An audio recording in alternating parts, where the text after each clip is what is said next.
Coming up on Tech News Today, we talk about what Apple's Samsung patent decision means to you, what's coming and not coming from Apple, a.k.a. Apple TV, and Facebook's fancy new digs, what that means for their financial outlook. All that and more coming up. Netcasts you love. From people you trust.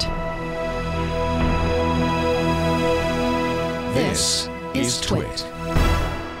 Bandwidth for Tech News Today is provided by Cachefly at CACHEFLY.com.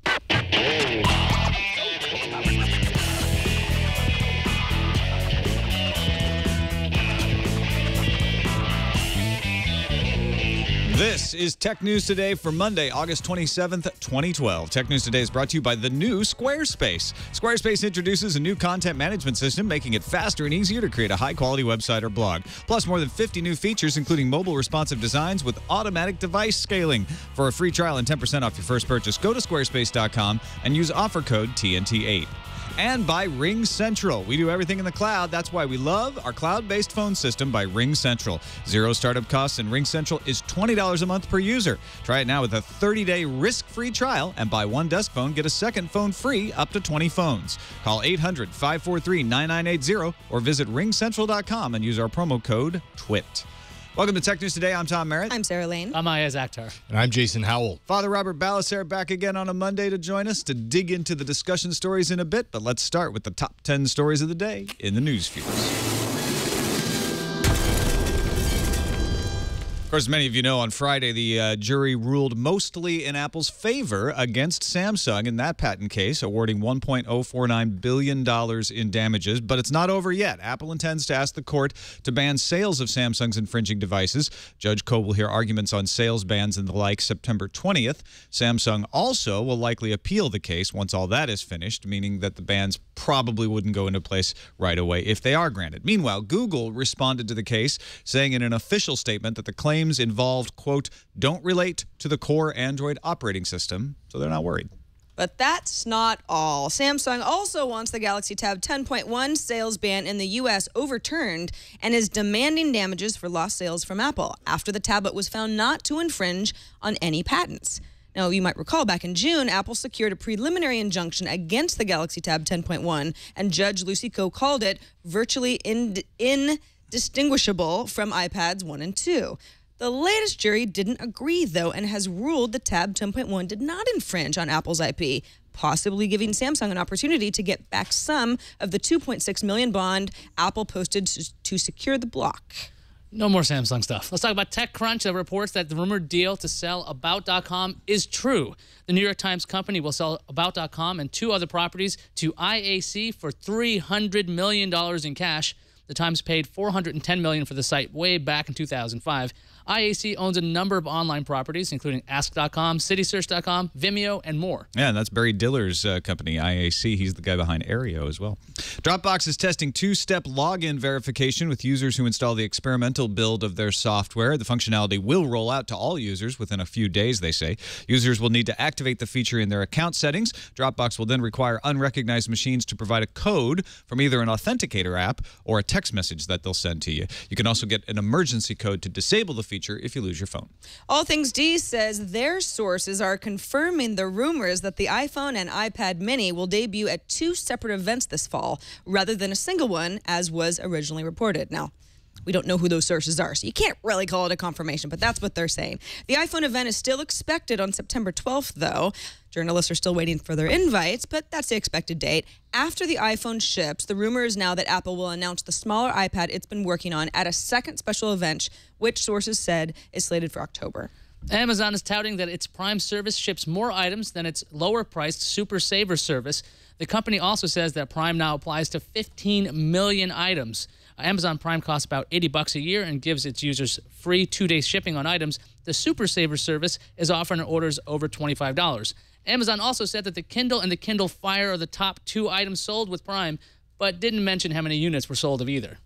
Apple won another patent victory on Friday, though not as decisively as the one against Samsung. The U.S. International Trade Commission ruled Apple did not violate 3 Motorola patents. A 4th patent regarding the sensor that detects when your face comes close to a phone was sent back to Administrative Law Judge Thomas Pender for reconsideration. This is the resolution of complaints filed in October 2010. If you're thinking, hey, Motorola just filed these, that's a separate complaint that was filed against Apple last week. Saudi Aramco, which is the world's biggest oil producer, says that it has resumed operating its main internal computer networks after a virus infected about 30,000 of its workstations earlier this month. Immediately after the August 15th attack, the company announced that it cut off electronic systems from outside access to prevent any further attacks. Saudi Aramco says that the workstations have been cleansed of the virus. Everything's restored back to service. Oil exploration and production were not affected because they operated on isolated systems. Google has complied with a court order to disclose any financial relationships with anyone who commented on their court case against Oracle. Google named a dozen people, including a staff member who posted on Twitter, the Electronic Frontier Foundation, former intern Timothy B. Lee, who now writes for Ars Technica, and a TechDirt writer, Mike Masnick. Masnick worked for the Computer and Communication Industry Association once, which Google once contributed money to. So very broadly including anyone in this report. OptiArc Inc. is shutting down, according to reports. Why should you care? Well, OptiArc is Sony's subsidiary that makes optical disk drives for PCs. The sub is being closed due to fierce competition, forcing super low prices. However, Sony's DVD player and Blu-ray production will continue in its Device Solutions division. Device Solutions. We'll solve those devices. This episode of Tech News Today brought to you by the new Squarespace.com. Now faster and easier than ever to create a high-quality website or blog that looks great on any device. One thing about creating a blog these days, it's not just somebody sitting at a big old beige desktop looking at your website anymore. They're looking at it on laptops with multiple screen sizes. They're looking at it on tablets. They're looking at it on phones. Phone screen sizes are anywhere from 2.5 up to 6 inches practically in some cases. So Squarespace's new service is perfect for taking the pain out of that. They will resize your website automatically so it looks perfect on whatever device somebody's using. 7 ways they'll version your site. And it looks great. They've got brand new templates that accommodate to that. So they take your images, they make 7 different versions of them automatically. They put them into the website in a way that makes sense no matter what device you're looking on it, and you don't have to do a thing unless you want to. Plus, they've improved that drag and drop functionality that we love for all their customization tools. A new page builder tool called the Layout Engine enables you to customize page in seconds. You just add blocks of content. You want to add some photos, you want to add some videos, you want to add some social media, Twitter stuff. You just put it right in there. New Squarespace gives you all of these tools to try out for free. You don't even need to give them a credit card number, nothing. Just go to squarespace.com, start a website right now.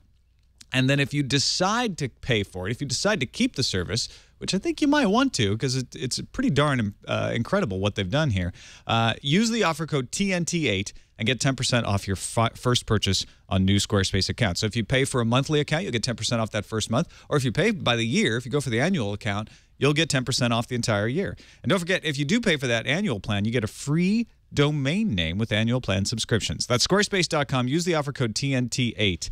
And we thank Squarespace for their support of Tech News Today. All right, Father Robert, bring you into the conversation. Thanks for joining us today. Always a pleasure to be back on TNT. You've been around the TWiT studio quite a bit lately, but you're going to go back to a more normal schedule soon. Right. So this is sort of the end of my summer of content. I got 6 weeks to hang around California, and most of that time I spent in the basement of the brick house. But now I have to go back to D.C. So, well, yeah. We're sorry to see you go, but we understand. It's been great having you in person. But we will be seeing you on Skype, as well as flying out here occasionally. Yes, flying out. Let's start with this Apple-Samsung trial that, of course, broke Friday evening. We did live coverage right here on TWiT, breaking down all the pieces of the hundreds of pages of deliberation. But a couple things that came out over the weekend that I found fascinating were interviews with different jurors. CNET's Greg Sandoval got one of the jurors, Manuel Yagan, and the foreman of the jury, Hogan, was interviewed by Reuters.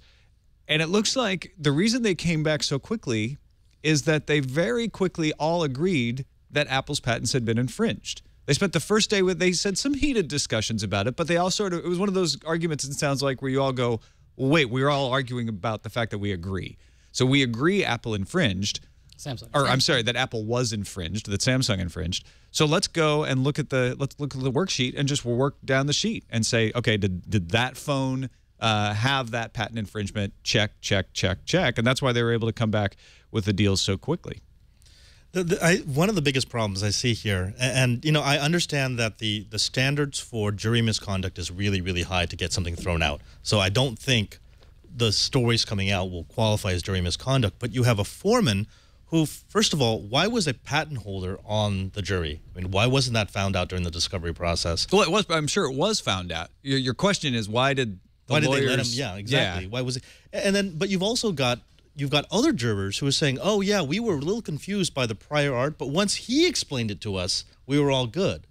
You don't do that. I mean, if you have questions about a part of the case, you're supposed to go back to the judge and say, "We're unsure about X," not, "Oh, we've got an expert in our foreman, and he's going to tell us how we should be voting on." Depends on how it goes down, but I mean, is there a way that that's okay, where Hogan can say, like, all right, the judge has defined prior art here. This is my experience with prior art. Can he share his experience? Yeah, sure he could. I mean, the thing is, it's kind of like you're supposed to be judged by a jury of your peers. Yeah. This guy's a patent holder. At this point, being a patent holder isn't that difficult in the first place. At this, you've seen ads on television all the time, like, you have an idea, go get it patented. So maybe that's not so strange. But the idea is, I was on a jury where we were talking about trespass, and it was explained to us what the law was. And this is way back before law school. But the idea is, if somebody understands it to be different, they can explain it all they want. I mean, I don't think it'll be misconduct by any means. It just seems like, okay, people might be more likely to listen to him on the jury, but when you trap those people together in a room, they might want to get out quickly. That's what was standing out to me, that it only took like 3 days, considering the complexity of the case. But, I mean, some of the statements made by Hogan, it seemed really simple. Like, Apple proved their case. And so they just had to figure out what to do from there. Yeah. Manuel told CNET that the emails from executives discussing let's put Apple features into our phones they found particularly compelling. And then that combined with the pictures that Apple showed on the last day of testimony of the Samsung phones before the iPhone was released and the Samsung phones after the iPhone released, they found that very damning for Samsung, that the design changed so dramatically. And that's one of the reasons he said that they found willful infringement, is they were talking about it, they did it, and the evidence to them showed that they infringed. And this was a competent jury. 4 of the 9 jury members have experience working for technology companies, including Intel and AT&T. And Hogan, as we mentioned, the foreman, was a patent holder, and he worked for a hard drive company. The question that comes out of this, as we mentioned in the news view, Samsung's likely going to appeal to federal circuit court. Best bet, if they appeal, is they'll get a reduction in the damages. They probably won't get the decision overturned, but they could change the amount. It could fall below $1 billion. That hearing on whether there will be injunctions about the sales ban will come September 20th. Usually the way these things go is whether there's a ban put in place or not, it's usually not actually put into effect until an appeal is finished. An appeal is going to take a couple of years. So by the time this is all said and done, the Samsung phones that are infringing here will either be very low sellers or off the market. Yeah, certainly phased out. Now, we got an email from Chad. He says, you guys always talk about how software patents harm innovation. What I'd like to know is, how do they do that exactly? Why is copying the functionality someone else came up with innovative? Apple owns the patents on slide to unlock. Supposedly they didn't. Everyone copied it. How is that innovative? But he says, suppose they didn't. I think patents foster innovation by forcing people and companies to do things differently. Please explain how software patents harm innovation. Now, he's loading the question, but the patent system was put in place to encourage innovation, and one criticism we do hear often is, well, it's not working. It's actually harming innovation. The argument against is Samsung saying, look at this, we do what everyone considers pretty obvious behavior here. All the smartphones are doing it, and we get hammered. Now we have to spend billions of dollars. We have to spend time on lawyers. That's time that should be spent doing research and in innovating on things. And we can't, because you're afraid if you innovate something, you'll accidentally tread on someone else's patent. Accidentally seems to be the key word there. It's like, it's not an accident. Their patents are published, okay? These are public. And if you're going to spend billions of dollars on research, you could do it on the research, like actually check if this was made already. And the thing is, when it comes to the innovation aspect, a lot of people are slightly annoyed that you can have from phone to phone just different UIs. like pinch to zoom has got to be slightly different, or to unlock it's got to be different. That consumers lose because there's only one company that uses it that way, and we could have a bunch of really, really fragmented experiences. But to say like, oh, by the way, Apple made something really obvious and we copied it, that seems like it's a little strange, because if it was so obvious, why didn't you do it first? Because you could have held all these patents as well. It's always like, it's like a race to that, to the patent office. Well, if also it's something that Samsung's like, we don't know how to get around this. I mean, there's just so many ways that you can do it. Then why isn't it a FRAND patent that should be licensed more? An essential patent that that has to be licensed at reasonable terms. Can't you just argue that, hey, we don't have many other options here. We're now in a situation where the UI, we can't just start from scratch, and you're going to have to license this to us. What are you laughing at? To get around it, I mean, Slide to Unlock was a touchscreen-based device. You could just have a switch on a phone called an on-off button. Like, I mean, this existed before, so like to work around it is really easy. And the other thing is the Slide to Unlock is based on, again, it's from A to B in a predefined path. All you have to do is have, remember the Samsung UI, the TouchWiz, where it was like puzzle piece to puzzle piece? There was no like defined line between them. So that did work around the patent, because it's not telling you in a predefined path, but it is explained to you, by the way, you want to take this and put it over here. So, I mean, to say that, I mean, there's so many ways to work around it because the patents are clear. They're written out. So just work around it. Yeah, I think that where the discussion becomes difficult is ideally the patent system, I think it does work well, which says, like, look, you have to narrowly define what you're patenting. So that, yeah, you can't just patent the idea of sliding something, right? You can't patent ideas at all. You have to patent your method, your way of doing slide to unlock, and that's why Iyaz is always saying it's easy to design around it. Just don't do the path. Don't do the exact thing that Apple did. Do something slightly different. Well, the problem is the patent system is so complicated. It is so vast that for small companies, it's difficult to actually pay the money to take the time and do all that research. So they fear that they may tread on something, but they just kind of power forth anyway.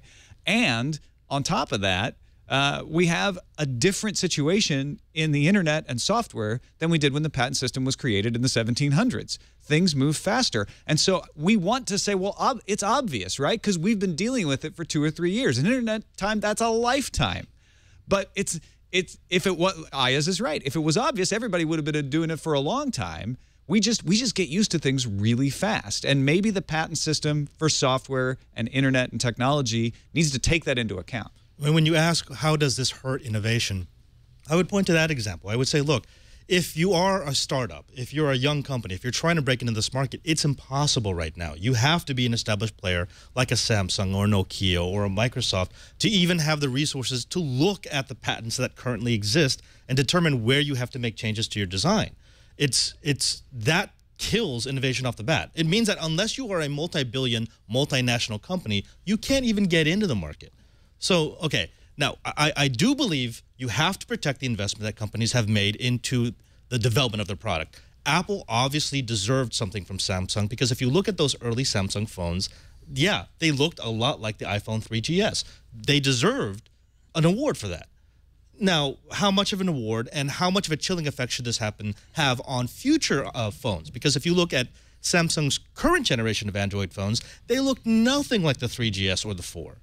But because some of those patents are a little vague, the rounded corners and the way the icons look, you can still sue or get an injunction on the S3 or, say, the Nexus or the Note 2 when you really shouldn't be able to. Well, I mean, okay, look, I don't know when technology became this, like, oh, it's like a mom-and-pop restaurant kind of thing. You know, getting into the car business, very, very difficult. To get into technology, it seems like, it's going to be a very, very high barrier to entry at this point. So theoretically, what this would mean for innovation in general would be, okay, look, I can't make a smartphone. I can't make a UI.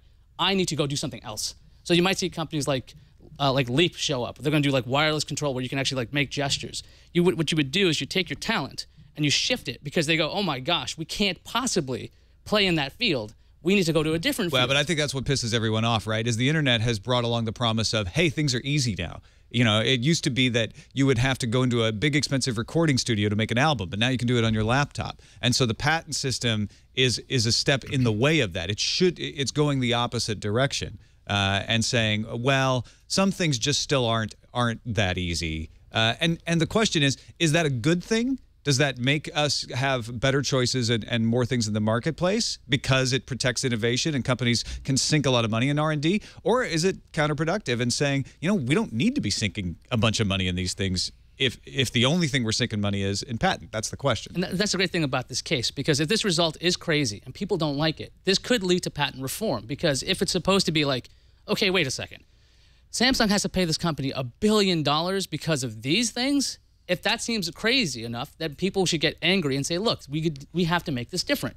Maybe patents need to be shortened. Or maybe for technology, we should have FRAND in the US like they have in the EU. Like maybe there should be some changes. So it's results like this that should get people noticing, because this is like a big story to go, wait a minute, that system shouldn't work like that. We got to go fix it. And here, another thing that a lot of people probably don't realize that came out in these jury interviews, Apple had unregistered trade claims that were not found to be infringed upon by Samsung. Things like the rounded corners that everyone always picks on. The jury said, we're not going to rule in Apple's favor in these cases because we're not going to play the patent office. The patent office didn't give them protection for rounded corners. Then that's between them and the patent office. The jury decided we're not going to get into the business of giving them patents. And so they didn't rule in Apple's favor on those particular cases. I see a lot of people saying, you know, rounded corners, this and that. That actually was one that Apple didn't win upon so much. So let's move on to the other side of this, which is how is it actually going to affect us? Yeah, what's next? As users, right? Because I posted what I thought was a very non-controversial post on Twitter this weekend saying, like, while this is a very important case, it's easy to overemphasize because there's so many other cases going on. And I had a couple of fanboys come after me saying I'm not being supportive enough, you know, that I'm diminishing Apple's win here. What is it going to mean to us, though? All right, so what's next? A Morgan Stanley analyst thinks that the next iPhone is going to get a boost because Samsung's not going to be able to put out their phones right away. Also thinking that this could be longer product cycles because now every manufacturer needs to be quite aware of that Apple's patents were held valid. So they have to figure out, okay, what do we do that's similar? So even if Apple hasn't gone after a company like HTC or something, HTC might want to reevaluate what they're doing right now before anything else happens, because Apple at this point has this nice precedent. Absolutely. And Apple's closing argument showed that it's not impossible to work around these things. They actually cited the Nokia Lumia and Xperia Arc S, which is by Sony Ericsson, as models of functional alternative designs. So the thing is, some people are thinking that, okay, will people move to Microsoft and RIM now? Or they're going to move to BlackBerry because Android's all mired in trouble? Don't forget, Android, by the way, manufacturers are paying Microsoft license fees for patents that are related to Android's core functionality. Google said that most of the claims in the Samsung case don't relate to the core Android operating system. They relate to TouchWiz stuff. Yeah. It's TouchWiz stuff. So the thing is, what is this, like, is Android going to get more expensive, or do you think people are going to move towards just a plain old vanilla version of Google Android? Because that right now is pretty safe. And I would love to see the plain old vanilla Google Android. The Google Experience phones have gotten better and better. I mean, if you look at the Jelly Bean Google Experience phones, I would say I'm finally at a point where I could throw away TouchWiz. So if all of these patents only are infringed upon by previous versions of Android and Samsung TouchWiz, does Samsung just say, fine, you know what, everything is plain Jane vanilla Android here, and so now it's on Google? Yeah, Google has seen this coming miles and miles away, and that's why they're willing to come out and say, we don't think the current interface infringes on this. We don't think it's infected by this. We've been working ahead of this. The patent wars are not going to go away. Motorola and Apple, as we mentioned in the news fuse, are still in a tussle. There's other Samsung Apple patent cases out there waiting for appeals and working their way through courts in the UK and Australia and Korea. And Microsoft is out there putting pressure on people to license things. But those wheels move very slowly. And the thing that causes the problems, the fact that tech moves so fast, is also the thing that solves a lot of the problems, because we're going to move past a lot of this stuff before it really has any eventuality. I think it's a bump in the road for Samsung. It's going to cause them some problems. They're going to have to go back and reevaluate a lot of the TouchWiz. But I think they already did that in the Galaxy S3. So I don't think you're going to see a huge problem for Samsung. I think you're going to see Microsoft making hay out of this as much as they can. They're going to get some extra meetings with manufacturers that they might not have got before, because manufacturers are going to be a little nervous and wanting to make sure they're hedging their bets. But I don't see this like drastically changing the smartphone marketplace. And I'm thinking about Google, what changes they've done to Android. I mean, something as simple as that, show your face to unlock. I mean, that immediately goes around patents right away. I mean, the reason why these TouchWiz UIs and Sense UI came out in the first place because the first version of Android was really rough. At this point, it's mature enough, I think, that it's not necessary at this juncture. Maybe there's some customizations you need to do so your device doesn't seem all the same, but you can work around so much using Google's base Android at this point. All right, let's move forward into the future and look at a horse that isn't quite as dead that we can beat. Apple rumors. We're gonna have an Apple announcement Let's here. walk down to the rumor mill, everybody. Okay. Did you all bring your lunch? Or my hiking shoes. Can I have your sandwich? Yes. Okay. Twinkie. So these are all rumors at this point. We only have about 2 weeks, if that announcement even ends up being on September 12th. But let's just say, for the sake of argument, that it will be. We've got a couple more weeks of rumors on this show before you guys can blissfully stop hearing them, at least for another 6 months or so. Mako Takara is identifying, there's another image leak. They're identifying what looks like a square component with an EMI covering as an NFC sensor. Now, what's interesting about these leaks is not only is the iPhone 5 or next gen iPhone, whatever it shall be called, it's really the 6th gen iPhone, it seems to have, there have been a lot of leaks. Now, some of these might be complete bunk. There are always a certain percentage of, hey, this is what the iPhone's going to look like. We've got these photos from, a manufacturer, blah, blah, blah. But there have been quite a few of them, and some have started to match up because they're coming from multiple sources. These particular photos that show possibility of an NFC sensor came from the same photo bucket account as leaked front casing pictures came out in mid-July. So a few weeks ago. The images, both the earlier ones and these latest pictures that show a more assembled iPhone, match up with images leaked from other sources. So by no means does this mean it's a done deal, but it's starting to look like it could be legitimate. Pictures published by iLab seem to have an empty space next to the FaceTime camera, which is now centered, possibly meant to house a sensor. So if you take the latest leak at face value, looks like we might be seeing NFC bundled into the new iPhone. Now, folks are saying pretty good bet anyway. Yeah, exactly. Especially with Passport. What is the Passbook? Passbook is something. If you remember the announcement when Apple detailed what iOS 6 would have, Passbook was one of those new features not available yet to anybody with iOS 5, which is the whole group boarding passes and tickets and coupons and things like that into one place that would work with other apps. So, for example, Starbucks. Starbucks has its own app or various apps that you can use to buy movie tickets through. Once those are purchased, Passbook would attempt to organize them all in one place. So you've got it's not like a Google Wallet competitor. It's different. It's more for tickets and advanced purchases and daily deals and stuff like that. Something that NFC could certainly incorporate into. Gate changes, for example, when you're about to take a flight. But these are all, this is just the latest of what are, a growing list of long iPhone rumors. Ars Technica has actually a very good roundup of. These are all the rumors that we think are pretty solid. And if they're not solid, here's why. We've got LTE, of course.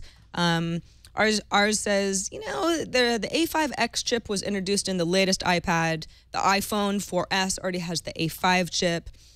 They say, most of that A5X seems to be something that needs more processing power just because the iPad's screen is so much larger. So, there's more dense pixelation.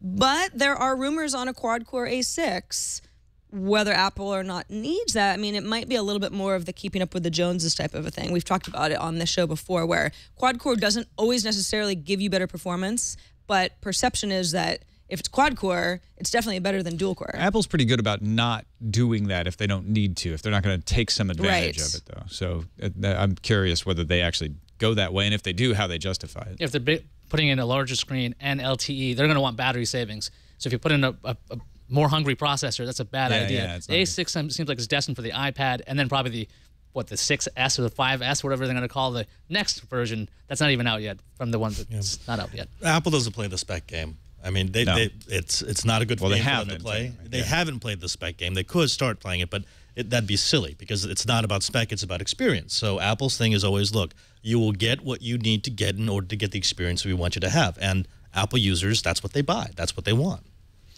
All right, let's take a quick break. Thank our other sponsor for today's show, Ring Central. When Leo built the studio here, he wanted to do as much as we could through the internet, using new technologies, not bringing in a bunch of old stuff. So we store documents in the cloud. We hold meetings over the internet and in the cloud. And we didn't want a big old PBX system in the basement. If you don't know what PBX is, that's the thing that runs telephones for most heritage buildings. So Russell, our IT guy, said, let's get a cloud-based phone system through Ring Central, and it was a no-brainer. We love Ring Central. Zero startup costs, no bunch of hardware to install or maintain. Ring Central allows us to easily customize all of our call handling. We can get our voicemail in our email. We can get all our fax messages right on the smartphones. I believe people still want to fax you, and if you're befuddled by that sometimes, this makes it easy because you can say, oh yeah, I do have a fax machine. I don't really have a machine, but you can still fax me stuff. Ring Central offers all-inclusive pricing as low as $20 per month per user. You can start right now with a 30-day risk-free trial, and they have a special offer for our listeners. When you buy one desk phone, get a second phone for free, and you can do that for up to 20 phones. So call this number. It's the number just for our listeners, 800-543-9980. That's 800-543-9980. Once again, 800-543-9980. Or you can also go to ringcentral.com and use promo code TWiT. That's ringcentral.com, promo code TWiT. We thank them for their support of Tech News Today. All right. Now, this is not actually a rumor. This is a fact. This is a conversation had with someone and someone talking on the record. Fortune reports that Pacific Crest analyst Andy Hargreaves was speaking with Apple CFO Peter Oppenheimer and Senior Vice President of Internet Software and Services Eddie Q about the much-discussed Apple television. Not the Apple TV hobby box, but the television, right? Apple, like, bringing you TV service. And here's what Hargreaves wrote. Unfortunately for Apple and for consumers, acquiring rights for traditional broadcast and cable network content outside of the current bundled model is virtually impossible because the content is owned by a relatively small group of companies that have little interest in alternative models for their most valuable content. That's from Eddie Q. Eddie Q told Hargreaves that. So now, there's a limit on what Apple can tell people as far as insider knowledge when they're talking to these analysts, but they're definitely sending the signal that an Apple TV is not coming anytime soon, and it's the cable TV companies that you have to blame. Yeah, this seems to be less of a let's play coy and really wow you at our next event, and more of a this is something that nobody seems to be able to solve. Yeah. Apple as well. I feel like Apple's kind of frustrated with these long, ongoing negotiations with the cable companies that they can't get a single one of them to work with them. And so they're kind of complaining to the analysts, like pushing it out there. Like maybe if people talk about it and put some pressure, one of these cable companies will buckle. And they're saying, hey, don't blame us. I know you'd all love us to come out with a TV, but those guys won't budge from their old bundled model. To which I say, have you not been watching the industry for the past 10 years? I mean, have you not seen what every other manufacturer who has tried to do this model has run into? This isn't a surprise for Apple. I think what's a surprise is they couldn't force the content owners like they did with iTunes. Yeah, this isn't about the hardware. This is about the deals. And with iTunes, they were able to convince the music industry. The music industry later regretted being convinced, but all in all, it was a good thing for them, I think. So that's one model: is you can drag them kicking and screaming, or you can do what Amazon did with the Kindle. And the publishers have not had a golden road, but it's been much smoother transitioning to ebooks. Cable TV industry looks like it's saying, yeah, we want to go the kicking and screaming route. What if this is blatant misdirection? Like, it's so hard. We don't want anybody else trying this too. No. You never want to talk to the cable companies. It's very hard. Yeah. It is hard, with HBO on your Apple TV. Yeah. Buy it today. It's like, there'll never be video on the iPod, right? Never. It'll never happen. That's a fair point. They do that. But I do think they're trying to put a little extra pressure on the negotiations because we know how difficult it is to get the cable companies to allow the streaming. And part of it is not just the cable companies. Part of it is the networks who say, well, we don't want you to make our content available to people in other ways. So there's a tension between them over who gets to control the content. Or the content creators, if they were to sign, let's use HBO as an example again. HBO signs a deal with Apple. Now we've got, HBO Go on the Apple TV type of a thing. And the cable operators say, well, screw you. Now you don't have an agreement with us anymore. HBO loses. Right. They don't make more money with Apple. They make less. It's so their kind of hands are tied, even if they want to be innovative. It's a bad relationship that neither party can get out of. But I mean, I can also see why this is so frustrating for them, because if you look at the Apple release model, which again has worked incredibly well for them, you look at iTunes, you wrap up exclusive deals with music rights holders. You look at the iPhone, you wrap up the multi-touch sensor for a year, meaning that you have a year head start on all your competitors. You look at the Retina displays, you buy out the supply, which means that no one else can make a screen that's as beautiful as yours. That's one of the keys for their launch. They don't just want to launch a good product. They want to launch a great product that no one else can copy for a given amount of time. Right. So for this to work, they don't just have to get the rights holders for TV and movies to come along with them. They have to get them to agree to say, we want you to come with us, and you're not going to do it to anybody else for 6 months, 18 months, whatever. Yeah, good point. We'll talk about more about this on frame rate later on with Brian Brushwood. But let's move on. We got a couple more stories to discuss before we get out of here. Samsung unveiling... Yeah, hold on. Don't turn off. It's not about patents. Samsung unveiling a new product. Hardware. I love talking about hardware. So Samsung introduced the Galaxy Player 5.8. Now, if you're wondering what the 5.8 means, it's the screen size. It's an LCD 5.8-inch display with a resolution of 960 by 540. It's running Android 4.0, 16 gigabyte and 32 gigabyte variants with micro SD slots, front-facing camera, things like pricing and availability probably going to be out soon.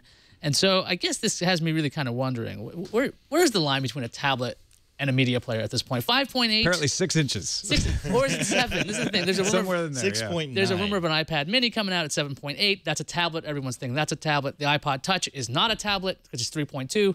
Is 5.8 like... It's phablet. It's fat. Well, now we have another thing. Again with this? No, that's a thing. Yeah. With the Note? That's a Samsung. Yeah, wasn't that a I didn't just make that up. Yeah. People call it phablet. Is that still really around? I thought that was gone. Well, I mean, we're talking about little, difference of a couple inches here or there. Well, it's in phablet territory. if you have a 7-inch iPad mini, does that really just become the new iPod Touch? Well, a lot of folks have speculated that it should be. It should be, right? there's That's a rumor the that pricing. the rumor that the next iPod Nano is going to get Wi-Fi, direct downloads from iTunes, iTunes Match capabilities, so a lot more in line with the iPod Touch. So the thing is, I guess I'm just confused about this. The personal media player market is dying, except when it's a tablet. And Samsung's coming out with lots of personal media players still. So what are they seeing that nobody else is? I keep thinking that there are people out there who just don't want to be on contracts. That would be me. And you can use a lot of these devices tethered like a handset. One of the cool things about these Samsung Galaxy players is it actually has a piece so you can hold it up to your ear. Now, 5.8 might be a little ridiculous to hold up to your ear, but... Well, holding up an iPad to take a picture is pretty ridiculous, too. I do People that. Holding up a Galaxy Note to your ear is not, It's not that far. It's not that far off. But yeah, I don't know what Samsung's seeing in the personal media player market, but if you just call it a tablet, it seems like that's really working now. Call it what you will. I think what we're seeing is there are various use cases for various form factors, and we are beginning to see something that I read MIT predict back in like 1998 that function and form are going to deviate. And what we're going to do is have devices that are built for the function that we're using them for, right? So in some cases, that's a tablet because I need a bigger screen, but I'm sitting down and I'm slightly mobile, right? I'm sitting down, but I want to get up and easily take it around with me. Or a laptop because I'm a little more stable and I want to have that keyboard. Or something that can be a laptop and a tablet in between. Or maybe, a 6-inch screen. You know what? I like these smaller devices that aren't phones, but I just need a little bigger screen. And some people like you are saying, well, I don't really want to be tied to a contract. I just want to have that 5.8-inch screen. So we're seeing everybody trying these different areas, and good on Samsung for saying, well, let's put something out there that hits a spot that's not dominated by anybody. And this is no surprise actually coming from Samsung too, because they've been playing around with all of these different sizes and form factors for a while now. They're throwing so much stuff out there at these different sizes. It doesn't surprise me at all to see that Samsung's the one that's doing this right now, because that's just kind of been their MO lately. And let's finish off with Facebook. Facebook's building a new campus. Yeah, this is actually it's a pretty lofty campus, at least what we know about it right now. Frank Gehry is going to design the custom-build campus. In fact, you saw pictures of him over the weekend looking at kind of a mock-up of what the campus would look like, with Zuckerberg looking over and go, oh, you know, very excited about that. If you're not familiar with this particular designer, he designed the Guggenheim Museum in Bilbao, Spain, the Walt Disney Concert Hall in Los Angeles. So he's kind of big and crazy and very forward-thinking. He's a pretty big deal as far as architecture goes. Now, Facebook's current headquarters used to be Sun's headquarters, so they've gotten bigger. They've moved around a couple times, but they've never actually had a custom campus designed from scratch, from the ground up, to call their own. They do have space across the way from where their headquarters are now, so it's land that they own, and that's where this is going to be. But it's huge. I mean, it's airplane hangar type huge. There's a conflicting reports as to how many people would actually work inside the new headquarters, but some say up to 3,400 engineers, so space for 3,400 engineers in a single building, but would have reconfigurable workspace, meeting space, walls that can move, and even a living roof. For anybody who's not familiar with the concept of a living roof, it's where you actually have grass and foliage that can grow on top of the building, which not only can look nice, certainly if you've got a huge campus, you want, you know, trees on top of it, but can also help with the costs of running AC, climate control, that sort of thing. Not a new concept, but, you know, for a big building like this, it would be an undertaking, certainly. There's also a tunnel that's going to connect Facebook's current campus with the new, as yet to be built campus. Please say they're going to build a human-sized pneumatic tube that you can fly through the tunnel. You had me at tunnel. Yeah, isn't that fun? I think the idea now is, you know, it's just sort of an easy way to move people from one building to the other. But then there's also, if you look on the northern side of the two buildings, the new buildings, but they're actually, it's technically two buildings, although it looks like one. It looks like a couple of water slides, and you're like, whoa, this is where things get really crazy. But the purpose is not as exciting as an actual water slide. They're just curved walkways that will take people from the office space down to the parking structure that will be underneath the building. Please turn them into water slides. Well, yeah. I mean, you got to get to your car quickly, right? All of this a long way, because we aren't architecture dudes today, of saying Facebook seems to be very confident about their income stream here. Exactly. They're not just building a new building or leasing a new office space. They're building something huge. That wouldn't even be, if approved, which it has not yet been by the city of Menlo Park, and obviously residents who are allowed to weigh in on the implications of, you know, what it's going to do to traffic and that sort of thing. Even if approved, they wouldn't be breaking ground until 2013, and it would take at least 2 years to build. So we're looking several years out. Yeah. Even if this is approved. So yeah, you think Facebook, we've talked about it a lot on the show recently, because since the IPO, things haven't been so awesome for the stock, for people coming and going, for you know, anybody who uses the Facebook Android app, for example. Facebook's got some work to do, but they're certainly confident enough. Is this denial? I mean, because you've got a stock that is slipping. You've got people who are sort of opening their eyes and saying, whoa, maybe this is just another MySpace. Maybe Facebook only has another 4 or 5 years left before it just starts tanking. But they're building a headquarters for an epic empire that will last centuries. Is this just Mark Zuckerberg with his head in the sand saying, no, we're still fine, we're still fine? Or do you think the fundamentals of the company are actually as sound as it looks like they believe they are? Well, this giant open floor plan that they're talking about, I mean, this is something that I believe Pixar used as well. The concept is you can spur ideas because people have these chance meetings all the time because you're not stuck in cubicles and things. Like, you know, in TWiT here, we have a very open floor plan, and we end up bouncing ideas off each other, at least I do. But the thing is, I think this is about Facebook wants to continue to grow. You put enough people in the same room. They're not changing like their attitude. They're not putting people in offices and putting people away. Conceptually, this could help them grow because they need to figure out what are we going to do for the next, 5 to 10 years. We need to figure out what's going to allow us to come up with ideas faster and faster. By having this 10-acre room, there's a good chance that they could continue to come up with ideas. So confidence, hubris, what do you think it is? What do I think? Yeah, I think it's confidence. Yeah. I don't think that Facebook does not have their monetization of mobile figured out. That's their big problem. They're working on it. I don't see their stock just continuing to tank and that they're just going to shut their doors the next couple of years. I think they're having growing pains. I think Mark Zuckerberg cares not one whit about the stock market. He didn't want to go into it, but he had to. And now that he's out there, he's like, I don't care what the stock price is. I believe that my company is going to do this, and so I'm going to act that way. Right. And he's got the flexibility to do that because of the amount of shares he owns and the way he did his IPO. So this is a symptom of that. You wouldn't see this in other public companies. Let's move on to the randomizer. Randomizer. A Chinese gamer who I believe was like getting ready to get married decided to change his ways, make atonement, and bring back dozens of space bars that he stole from an internet cafe because he was annoyed by people playing Audition online, which means you have to repeatedly tap the keyboard. So he had gone around stealing space bars off of the keyboards. That's totally reasonable. But he's seen the error of his ways. Right, and he's returned. I don't know what the cafe is going to do with all these typing without space bars is really annoying. I just love the idea that he was so annoyed he just went to every keyboard, removed them, kept them. That's the other thing. He didn't throw them out or anything. He kept them to return them or bought replacement ones, I guess.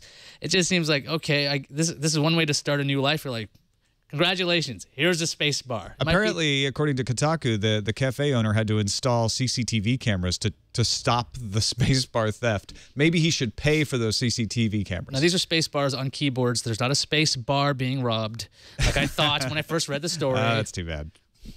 He's pretty good, right?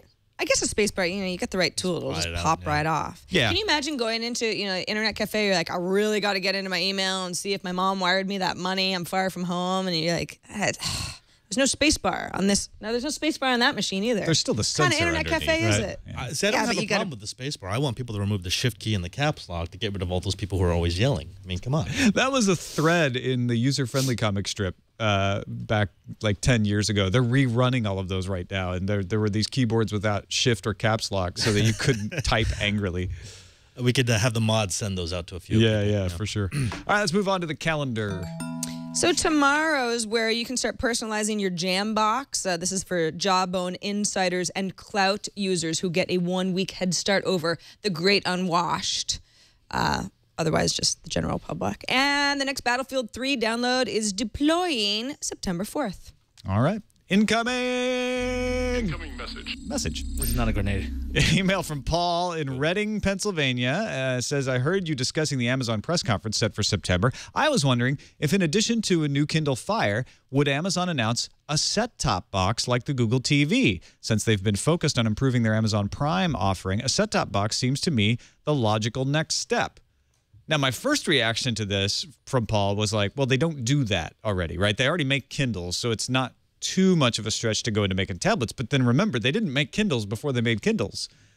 So we don't have any inside information. There's no credible leaks or anything that they would be doing this, but Amazon definitely trying to build video content as one of their offerings the way they built book content, and the natural strategy for them was to come out with an e-reader to capture more of the market. Would it make sense for them to come out with their own set-top box based on Android with the things that they've learned from making the Kindle Fire? I would think with, Amazon Instant Video is available on a lot of products, but a lot of people don't realize it's there. I mean, the Roku's a really good box for that kind of thing. Yeah. But if Amazon could just basically take a Kindle, take off the screen, and put it like an HDMI out, they effectively have that box. If they take the Kindle Fire, the old one, and revamp it, I think this would be pretty smart if they actually did this, because then they can control the experience a little bit more, because I know the Amazon app on Roku at first was just horrible. It's gotten a lot better, but I think Amazon could do a better job if they were controlling it entirely with their own piece of hardware. I actually love this idea because they've already got Amazon Prime. So they've got the customers who are always coming back to Amazon.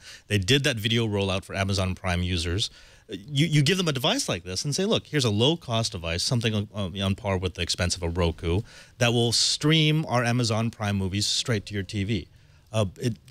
Actually, after it's made, it'll seem like a no-brainer. Yeah, I don't think it's going to happen, but I kind of intrigued by the possibility. All right, we got one more email. Yeah, we do. From Ali, a.k.a. 40 Thieves in chat, who writes, just wanted to point out that Facebook's old iOS and current Android app was not HTML5, so it makes me sad panda when I hear about people suggesting that HTML5 is slower. Here's why. The app originates from Apache Cordova, a project designed to enable developers to write code in HTML, CSS, and JavaScript, and then convert them to lower-level languages like Objective-C. This means that they can run as compiled apps on multiple platforms. Cordova does this by wrapping your code in a web view object with a native app, basically running a mini browser in your app which can display your HTML. It also gives hooks into the OS's capabilities that aren't provided by the browser, like camera access. Sounds great. What's the problem? This web view is never as fast or as efficient as a real browser. It's not considered a priority by the OS developers because of that. Secondly, the moniker HTML5 is probably a close second to 4G in the misused words category. HTML5 refers to a collection of separate technologies and APIs that are slowly being built into browsers. It's not some sort of magical wand that suddenly turns your website into rainbows and unicorns. I'm glad that you laid that out for me because I was confused. The majority of the spec is either not supported by all browsers, especially mobile, or incomplete. The TLDR version is, Tom's right, web apps are difficult, but will beat native apps eventually, and HTML5 is a hideously misused term. 40 Thieves, thank you, my friend, for laying that all out for us. That was excellent. I wish Facebook would do the same, because when you go to Facebook's blog that explains what they've done with their latest iOS app, they say it used to be HTML5 and now it's native, and now it's faster. I love this email. It was informative, and there was a TLDR version at the end. I know, right? Absolutely fantastic. Brilliant. Thank you. All right, that's it for this episode of Tech News Today. Thanks, everybody, for watching, for submitting stories in our subreddit at technewstoday.reddit.com, helping us put the stories together every day. Thank you, Father Robert, for being here again. Great to have you. It's always good to be here. I mean, there's no place I'd rather be than TNT. I'm glad to hear that. And you can catch Father Robert on This Week in Enterprise Tech. Just 2 hours from now. Yeah. Actually, first of all, there's a show between TNT and my show. It's this fantastic. I can't remember. It's something about the iPad. It's just wonderful. Just brilliance. iPhone, you mean? i5 for iPhone? Yeah, it's not really a show. It's the making of behind the scenes of i5 for the But the iPhone. thing is, if you're watching this episode of Tech News Today on demand, you can travel through time and watch those shows whenever you want. Just go subscribe at twit.tv. And thanks, everybody, for watching or listening. You can find us on the web at twit.tv/TNT. You can email us. Our email address is tnt@twit.tv. And you can phone us. We probably won't pick up, but you can leave us a message. 260-TNT-SHOW. Harry McCracken joins us tomorrow. We'll see you then.